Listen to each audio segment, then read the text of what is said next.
Pokemon shamelessly just tricked everyone. Like, seriously. I plan on making videos analyzing the trailer soon, having noticed some pretty interesting things, so stick around for that, but in this video I wanted to take a look at how Pokemon really toyed with us, and how them choosing Kalos actually makes sense. Imagine you're sitting down on Pokemon Day 2024 to watch the Pokemon Presents for their 20th anniversary, expecting Unova or Johto remake, perhaps even in Legends Arceus style, and then you see this.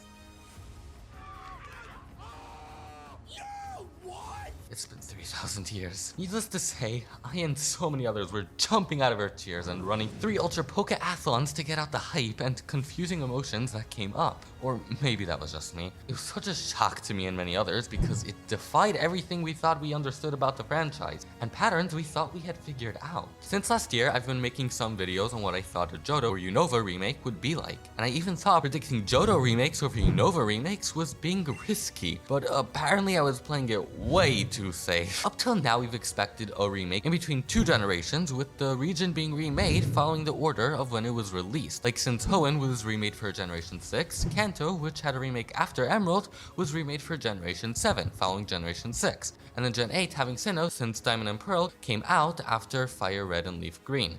So I personally expected Johto would be next, but Pokemon had different plans apparently. What's even crazier though is that they scrapped Johto and Unova. Like, what? How do you just skip 2 potential remakes? Well, in my opinion, Unova fans actually had it more right than they give themselves credit for. Pokemon's recent DLC took place in Unova, and many took that as a hint towards Unova remakes. Yet to me, I felt like it meant something a lot more, which I just couldn't put my finger on. It had similar locations, music, Pokemon, etc. And it seemed weird to me to remix the music for the DLC and then do it again in the next game. It just didn't really make sense. And so I expected Johto remix. But that wasn't the best idea either, because I also found an issue with Johto, and it is the fact that we already had Kanto on the Nintendo Switch, and Johto having Kanto as a postgame would sort of make those games redundant. So I decided to make a different meaning out of it. And I resolved it as, okay, maybe it hints as the next remake being on the next Switch 2 or whatever. But now we see it meant something else entirely. It meant Pokemon Legends ZA.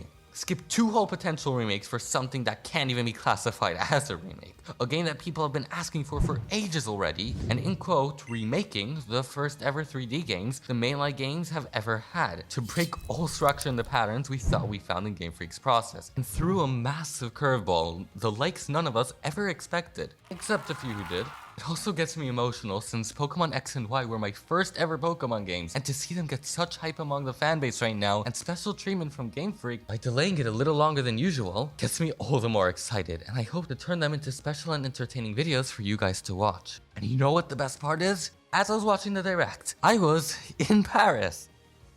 I hope you guys can share with me what this reveal means for you, and what you think of Kalos getting the limelight, finally. And perhaps, did you play 4D chess and connect all the pieces I mentioned in this video before it got revealed? Let me know. And if you want to build up excitement for these upcoming games, check out this video where I cover why X and Y are actually really good games. Thank you so much for watching, and have a wonderful day. Bye!